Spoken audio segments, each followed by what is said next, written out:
everyone! The new film Death of a Unicorn blends fantasy and horror with a weird twist.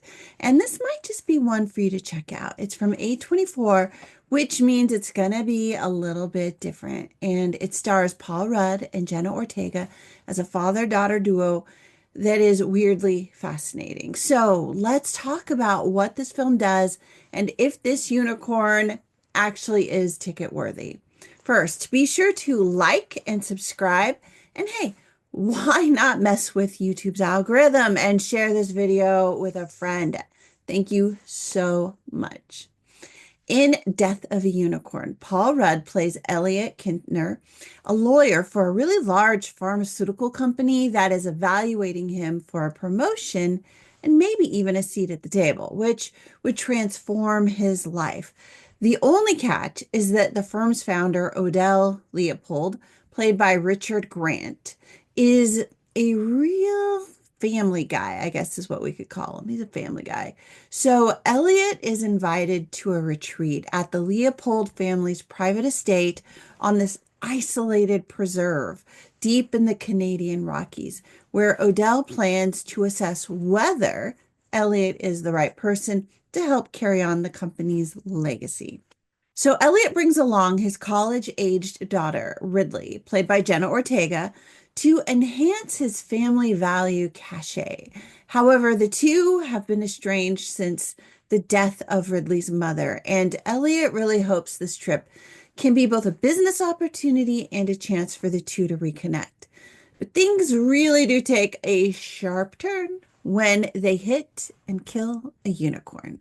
So it's not a huge creature. It's kind of small, but it does do some damage to the car. And unsure what else to do, they load it into the back of their SUV with like Tommy Boy vibes. I just had this image of like Tommy Boy when I'm watching this when the deer wakes up in the back of the car. In any case, they load the unicorn into the back of the SUV and head to the estate because they're already late for the meeting. And they're hoping just to figure things out once they get there. So once they arrive, the presence of the unicorn really does set off a strange series of events, especially when Odell, who's dying from cancer, realizes that the restorative power of the unicorn's blood might be more than just a myth. That's when things kind of go sideways, transforming the estate from this weekend getaway into a fight for survival. As a huge fan of both horror and fantasy, this was a film that I had been waiting to see for a long time. What grabbed me wasn't just the unicorn, although, yes, it's fun to see one in a horror film because that's just new. Usually it's, your typical unicorn fantasy full of rainbows and glitter. There's none of that. There's not even a medieval castle or knight wandering through a foggy English forest. We're in the Canadian Rockies. This is a non-European setting, and that alone sets a new tone for how unicorn mythology can be used and modernized. Plus, the unicorn, it isn't soft or magical in the traditional way that we've seen so much of lately. It's dangerous, it's strange, and very much other. While some of the twists in the story are surprising, the creature isn't just there for shock value. The way it affects people around it is thoughtful, and the way it's treated by the humans as an object of wonder and a commodity all taps into a much deeper mythology. One of the smartest things this film does is lean into the historical symbolism of the unicorn, particularly through the connection to the medieval tapestry series, The Hunt of the Unicorn. Those tapestries depict a romanticized version of the hunt, but beneath the beauty lies this darker tale of obsession, sacrifice, and control.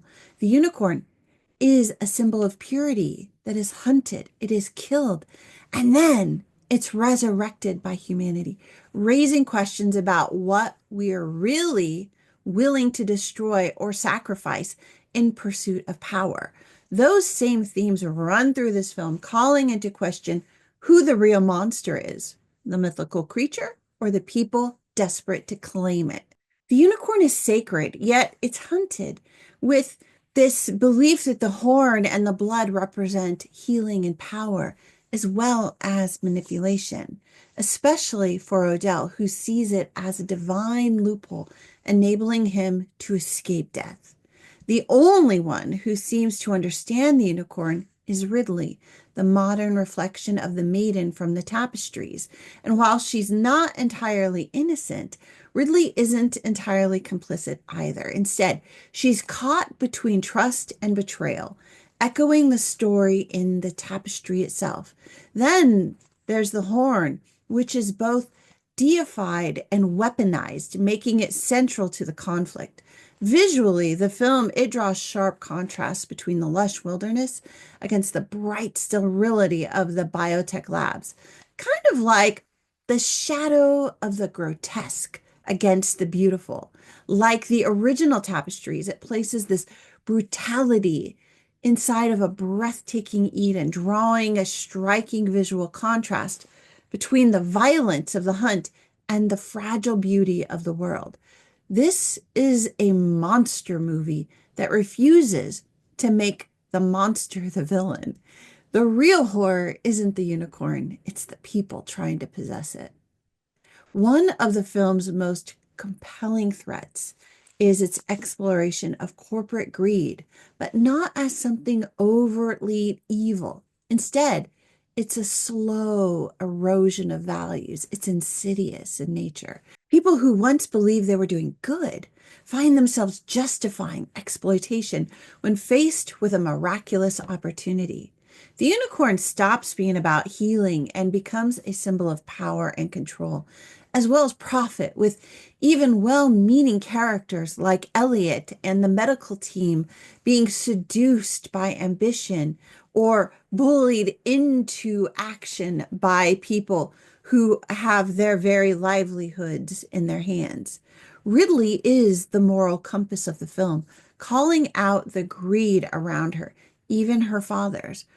Her way of fighting for the unicorn isn't violent, but something softer that represents hope in the face of a violent existential threat that could consume everyone around her, including her father. Odell and his family embody the theme of moral decay beneath a fragile veneer of selfish desire. They present as idealists, noble and visionary, like the royalty within the tapestry. But when real power appears, their true motives surface. The mask slips, revealing a hunger for legacy and control at all costs. What I appreciate most about this film was the way they addressed potential plot holes. I kept writing down these little notes like, why are they doing that? Why haven't they done this yet? What are they thinking? And yes, I'm trying not to give away too many spoilers here because those plot holes are spoilers. But the thing is, a few scenes later, those issues were either explained or used in clever ways to drive the story forward that made sense. It actually felt like someone read the script and made notes with a red pen. And then those issues were addressed when it was filmed. That's rare these days in Hollywood. However, the movie does leave some of the big questions unanswered, such as where do unicorns come from and how did it get to Canada? The thing is, we don't need to know their origin story for this film to work. They're magical, they're mythological. That is enough. And honestly, trying to explain it would have taken away from the eerie realism of the film and how it manages to pull off so much of what it does. It's one of those times when not knowing actually does make the story a little bit stronger. One of the most refreshing things about Death of a Unicorn is how it doesn't try to subvert the fantasy and horror genres. Instead, it fuses them together without leaning in too hard into the gore for the sake of shock value to create a fresh feel to a very old and somewhat stale fantasy trope. As a result, the film elevates both genres by taking them seriously and avoiding the trap of descending into parody or pretension.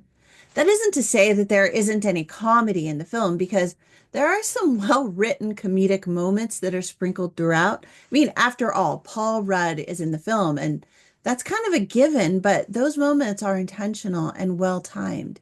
They give us breathing room without releasing the tension. The film respects its audience enough to let the story breathe. To have moments of levity without letting those moments hijack the emotional weight of what's happening. That is a sign of good storytelling. So, is Death of a Unicorn ticket worthy? I gotta say, absolutely. I know that maybe I'm a little biased on this one because I was just anticipating it so much, but they addressed all of my major concerns. So, yeah, absolutely. This film is ticket worthy, especially if you enjoy fantasy with a realistic bend to it. This is a smart and stylish story that blends horror, fantasy, and even a little history in ways I did not expect. It's got moments of gore, yes, moments of beauty, yes, and moments that are genuinely funny, yes, which helps balance out the darker tones. It's a great friends and family film or even a date night film. However, I don't think it's a great choice for really little kids, even though there's a unicorn in it. If you've got a sensitive child who loves magical creatures, this probably isn't the right film for them. It could be a little traumatic for little kids. But for teens, adults, fantasy lovers, horror fans, this is a ticket worthy event, 100%. Death of a Unicorn surprised me. I walked in expecting something weird, and I got something weird, but I also got something that was really entertaining and thoughtful. It was layered and it was refreshingly well written. It respects its mythology and it honors the genre roots from which it comes. And above all, it gives us something that feels new without trying to be too edgy or just redefining a genre. It leans into what it's supposed to be and it does it really well. I loved seeing fantasy tropes like this used in different ways, especially outside of their usual European settings. And above all, I really loved that the story didn't fall into the trap of being just another maiden and unicorn tale. So, have you seen it? Are you planning to see it? And what did you think of the unicorn, of the symbolism, and the history of the story? Drop your thoughts in below. While you're here, please do also give this review a thumbs up, subscribe, and turn on notifications so that you don't miss a thing. Thanks so much, everybody. That's it for now. I will see you all again in the next review because I've got a lot of them coming up. All right. Bye for now.